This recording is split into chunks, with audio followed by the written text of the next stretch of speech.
I am a coastal scientist. A modest statement from Hilary Stockdon, who is responsible for the U.S. Geological Survey Coastal and Marine Resources Program. That includes more than 95,000 miles of vulnerable U.S. shoreline, including Puerto Rico, the U.S. Virgin Islands, and Pacific territories. My career has been centered on understanding how our coastlines respond to different forcing like waves or storms, and creating models that will describe what might happen in the future. For Florida, that means storm surge, flooding, and erosion. The research helps local and federal agencies like NOAA and FEMA understand and prepare the public for coastal hazards.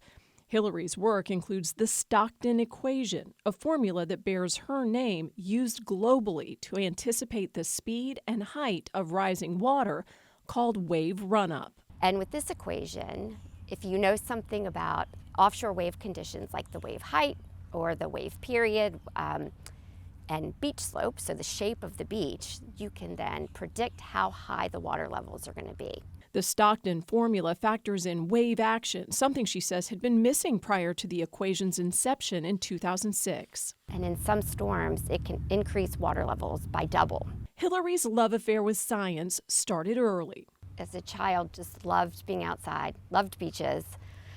I also asked a whole lot of questions of people. This led to college, graduate, and doctoral studies in oceanography. I loved being able to find an answer, could connect with people, and possibly help them survive disaster. We talked to the people in the communities, emergency managers, local governments, to help them, to understand what the challenges are that they're facing along coastlines or with ocean environments, and then target our research to being able to answer those questions and really provide them with information they need to make tough decisions about living along the coastline. Hilary's duties also include determining where funding is needed and how it's distributed.